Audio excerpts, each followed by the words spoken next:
can you like fly quicker? I've been filming for 5 minutes and it's just been noisy. Hi, hey, hello, and welcome to the 5th episode of my knitting podcast. If you're new here, my name is Clara and I really like to knit. So before I get into all of my finished objects and my works in progress, I just really quickly want to thank you all so much for 100 subscribers, or actually already 140. In the past couple of weeks, there have been a lot of new viewers, so thank you so much for clicking on my videos.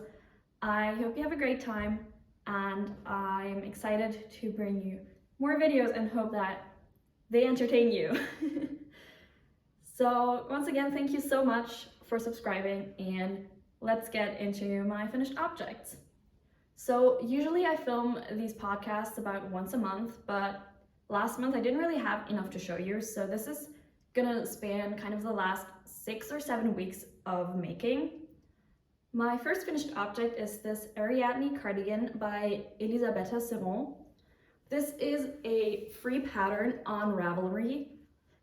It's actually not a real pattern with different sizes and grading. I believe she probably just wrote this for herself and uploaded it, so there is only one size available, which is a bust circumference of 92 centimeters.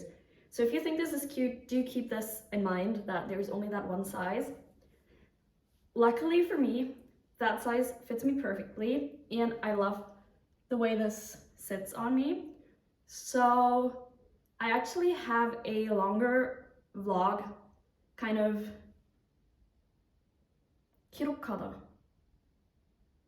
뭐야?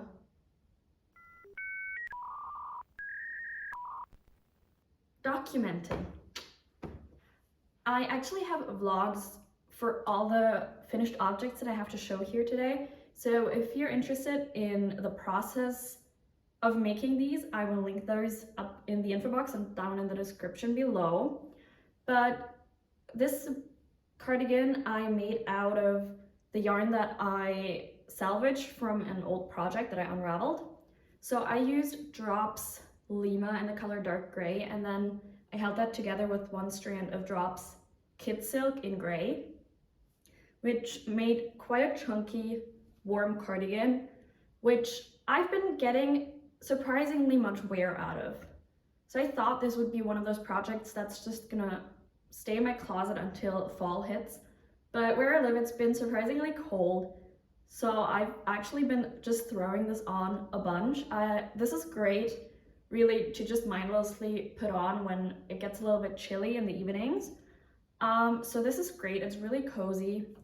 I did a few modifications to the pattern, which first of all, I took out a couple of the increased rows because my gauge was off. And then I also changed the ribbing to be a little bit longer on both the hem and the sleeves. But that's all for modifications that I did. And I really love it. But it is too warm for it right now, I'm gonna admit. Today it's pretty warm, so I'm gonna go to the next object that I have. So the second finished object that I have is this Breeze cardigan. This is a lace and cable short-sleeved cardigan, so this is a perfect summer piece. It's a design by Knit. She's a Korean designer, but she also has an English translated version, and I really love it. I think this is probably one of the pieces that I'm most proud of so far. As I said, this is all over lace and cables. This is knit using a fingering weight yarn. I used the one that's recommended in the pattern, which is BC Garn Bio Balance, and I chose the color 02, which is called Grünlich Gelb or greenish yellow. So this pattern is a seamed pattern. So you knit the two front panels, the back panel, and the sleeves separately, and then you seam them together. This was the first time that I tried this. I kind of had low expectations for the seaming because I feel like on social media, everybody kind of hates on seamed patterns, but surprisingly, I really enjoyed it.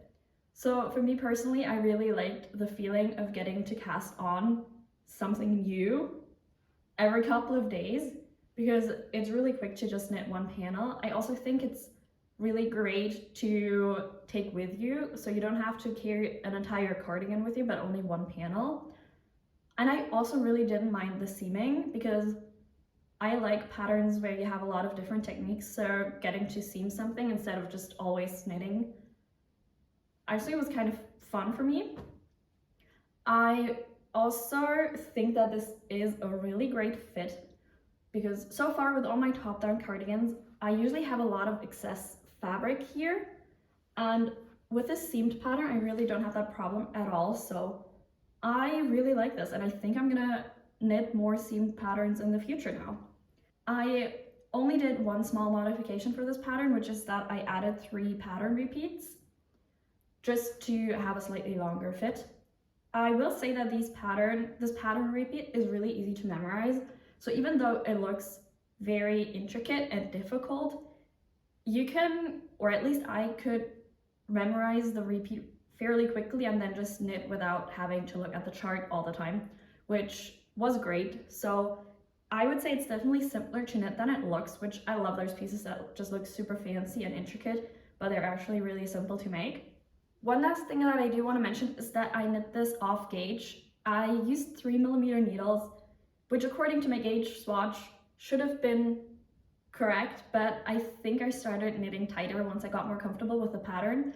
So now my piece is actually quite a bit smaller than it's supposed to be.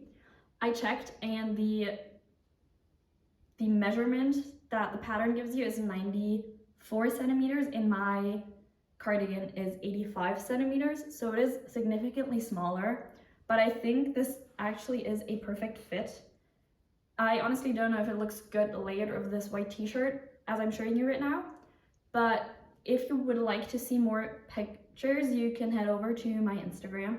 That is also linked in the description below, and I have a couple of more pictures there because I think they showcase this cardigan a little bit better. But yeah, all in all, I really love this piece, and if you like intricate knitting patterns, if you like to knit cables and lace, I definitely can recommend this. Now, my last finished object is also a very summery project, and I think I'm also gonna have to put this on because this doesn't look like much. So give me a second, I'll be right back. So this is what it looks like worn. This is the Yoko top by Pernille Larsen, or Knitting for Olive. It's a ribbed wrap top. So this ties in the back. And I think it's a really cute summer piece. A couple of weeks ago, Knitting for Olive was holding a giveaway for their cotton merino drop, and I actually won that giveaway. So as a prize, I got a pattern of my choice and the yarn for my size for that pattern. So I chose the Yoko top, and I got the Knitting for Olive cotton merino in the color Strawberry Ice Cream. I got 3 balls of that, but I only used 2 for this pattern actually, so I still have 1 left. While I really love this finished object, the way of getting there was definitely not an easy one. So first of all, I kind of had a little bit of gauge trouble because I had to go down from 3mm, which is recommended, to 2.5mm needles, which is fine generally, but my row gauge was way off. And this piece is constructed sideways, so you knit in this direction. Therefore, if your row gauge is off, it kind of throws off the shaping. So I actually had quite a lot of trouble with that, but what I ended up doing is everything that was specified by row count, I knit according to the size 2, and everything that was specified as a measurement, I knit according to size 1. So my finished object now has the measurements of size 1, which is what I was going for, so I'm happy. However, that wasn't the only issue. The second fit or pattern issue that I had was that I expected it to look like the pattern, right? Like the sample picture in the pattern, right? As one does. But the first time, or actually the second time that I started knitting this, I realized that it was way off. It looked way different from the sample. It looked way bigger. So I checked the picture, and I obviously don't have any proof, but I tried to count the stitches because it's rib stitch. You can kind of do that quite well. And I'm pretty sure they cropped the sample. So I'm pretty sure they took out stitches for the sample picture. And I hate it when designers do that. I hate it when designers knit samples differently from the pattern and don't specify it. I think it's great if they specify it and they just want to show different ways of knitting the pattern, but if they don't specify it, I think it can be really confusing if you knit the pattern and you just wonder why it doesn't look like the sample. So I don't really like that, but luckily I did see it and I did notice it, so I also took out a bunch of stitches. I think I took out 32 stitches, so that's like this much probably. And now this way I love the fit because it's like the perfect cropped fit. I really don't think this type of top would look good on me if it went all the way down to my hips. So I'm really glad I took out those stitches.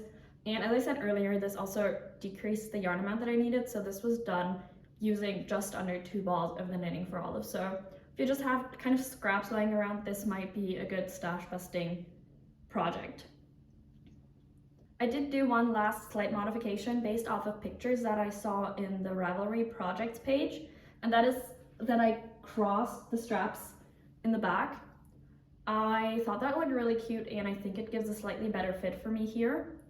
So I just did that, and yeah, I'm surprised that I actually really like the finished object. I kind of lost hope during the process of knitting because I had so many issues, but I actually do really like the finished piece. So those were all my finished objects. Now onto my whips. I have 2 whips to show you. The first one, well actually the first one I'm not going to show to you, but I'm going to talk about it real quick. So the first whip that I'm working on right now is the Maggie Cardigan by Petite Knit. This is a short-sleeved, very simple stockinette cardigan, perfect for like transitional seasons, I would say, or slightly colder summer evenings. And the reason I'm not showing you this just yet is that I'm actually filming another stash busting vlog for that. So that will be out in the following weeks, in the coming weeks. It's in the works, so I didn't want to reveal it just yet. The second whip, however, I am going to talk about, and that is a second Clematis Sweater. So if you've seen my very first knitting podcast, you might have seen my first Clematis Sweater. I used green yarn and I unknowingly knit that very off gauge. So the fit turned out a lot tighter than I wanted, and it also turned out a little bit more cropped than I wanted. So I've decided to knit a second version that is more the fit that I was going for, or actually this one I'm planning on making a little bit oversized and just a looser fit in general. I'm using the Drops Cotton Merino for this one, which is a 50% wool, 50% cotton blend in a DK weight. This has 110 meters for 50 grams. I'm just using the black color. I'm currently working on the fronts, and so far it's going okay. For this one as well, I had a lot of gauge trouble for some reason. So this is actually the 3rd time that I cast on for this. But now I'm really happy, and I think this should give me the fit that I want. There were actually 2 things that inspired me to make a second clematis out of this black yarn.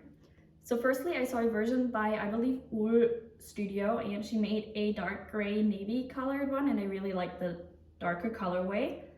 And secondly, I saw a designer who actually made a very similar designed sweater, and she had a black version for that with like different colorful buttons going all the way, and that really inspired me. That was kind of what I needed to start on this, because I thought it was really cute to use a very simple basic colorway and then add the colorful buttons just as kind of a point of interest. So I really liked the look of that, and that's what I'm going to be going for with this one. I'm knitting a size 3 right now to get the oversized fit, and then I'm also planning on making the sleeves straight, or at least not as tapered as the pattern to also again get that kind of slouchy, relaxed fit. I thought it would be fun because I've used 3 different cotton merino blends in the past couple of weeks to give a quick review of those. So the first one I used is the BC Yarn Bio Balance, which is 55% wool and 45% cotton. The second one is this cotton merino from Knitting for Olive, which is 70% cotton and 30% wool. And the last one is this Drops Cotton Merino, which is a 50-50 blend. Now, the BC yarn has 235 meters per 50 grams. The Knitting for Olive one has 250, so those are both fingering weight yarns. And then the Drops yarn is a DK, as I said, with 110 meters per 50 grams. I would say the BC yarn is kind of a little bit more rustic and a little bit sticky, which I know sounds weird to describe yarn as sticky, but I think if you've ever used sticky yarn, you'll know what I mean. I personally really like that feeling because I like the feeling of wool, and that is definitely a more woolly feel, I would say. The Knitting for Olive Cotton Merino definitely has a cotton feel to me. I've seen others describe it as feeling like wool in their podcasts, but to me it definitely feels like cotton. Also, when working with it, it definitely felt like I was knitting with cotton for me. It's still a really nice yarn, don't get me wrong. I think it still had a great knitting feeling and everything. But for me personally, I don't love working with cotton, so I think if I were to use a fingering weight cotton merino blend again, I would probably go with the BC yarn again next time, not with the Knitting for Olive one. And the last one, the Drops Cotton Merino, that's the only superwash cotton merino yarn in here, which if you like superwash feel, definitely go for that. I personally am a little bit iffy about it. I don't love the superwash feel, but I do think it has a very attractive price point, obviously. And if you want to make a DK sweater, I do think it's a good option to use that one. I will say I think it's gonna pill a little bit. While knitting, it's already pilling slightly, so I'm gonna have to see how well it wears after blocking, but I do sadly think it has potential to be a quite pilly yarn, so keep that in mind. Now on to the last point, which is kind of acquisitions and a stash busting update, which I think I haven't given in a month. So let's talk about yarns. I need my notepad for this. All right, I have my notes here. About a month ago, I started my stash busting journey, if you will. And I thought I started with 92 units of yarn. However, I did end up finding some crochet yarns that I never put into my Ravelry stash. So I have to correct that, and I actually started out at 96 units of yarn. As for the yarn that came in the past month, I have 2 25-gram balls of yarn, so 1 unit of yarn for the Maggie Cardigan. Then the 3 balls of Knitting for Olive from the giveaway. And then I actually also bought 2 skeins, so 4 units of yarn from Chain Fiber that I'm going to show you because I love it. This was definitely a huge treat because I usually don't buy hand-dyed yarn because it's so incredibly expensive. But like about once a year, I do splurge and get hand-dyed yarn. So this year it was this Chain Fiber Sprinkles yarn. I have 2 colorways. This is the first one that I got. This is called Reverence. These are both from their summer 2024 collection. I mostly bought this because I really love this base. I think the neps add a lot of textural interest. So this is definitely a slightly colder leaning colorway, and then the second colorway is actually the one that made me order off of Chain Fiber, and that is this one. This is the Real Cloud colorway, and it's just this beautiful blend of light blue, pink, and orange. It just looks like the prettiest of sunset colors mixed together. This one is slightly warmer leaning, I would say. Honestly, I'm regretting a little bit not getting 2 of these. but I do hope that the 2 colorways that I got are gonna work out. If you're curious to see what I'm planning on making with these, check out my recent video on knitting patterns that I'm obsessed with, because I talk about my plans for those in there. I absolutely adore how they look, especially this one is just so beautiful. I'm super excited to get to work with these, and now that I've shown them to you, I can actually wind these up and start swatching, so I'm super excited for that. In total, that means 8 units of yarn came in, and then as for units that went out, I used up 8 balls of yarn for the Ariadne cardigan, 3 skeins of yarn for the Breeze cardigan, 2 skeins of yarn for the Yoko top, and then I also used 1 skein of yarn for a crochet amigurumi that you can also see in my most recent vlog. I don't have that here anymore. It was a gift for someone in my family, so they are very happy with it, and yeah, I used 1 skein of yarn. So that's 14 balls of yarn that went out, which leaves me at a grand total of 90 units of yarn that I still have in my stash, which is about 4.5 kilograms of yarn. That means a net minus of 6 balls of yarn in 1 month, which is not as much as I expected. I definitely bought way more than I expected. To be fair, I also didn't exactly expect to win a giveaway, but I bought more yarn than I planned on buying, I'll admit. But at least it's net negative, right? And there's still room for improvement. I'm not really mad about it. I think as long as I'm using up more than I'm buying, I'm okay with it. Right now, I'm not really crunched for time or anything and trying to get my stash down. I just kind of want to make sure that I buy yarn more intentionally and don't just collect more and more yarn that I'm not gonna end up using. So again, as long as it's net negative, for now, I'm happy with that. That is all I have for today. If you enjoyed watching this, leave a like or tell me in the comments what you're working on to show me and the YouTube algorithm that you did in fact enjoy this video. I hope you have a wonderful day. Thank you for spending time with me, and I'll see you in the next video. Bye!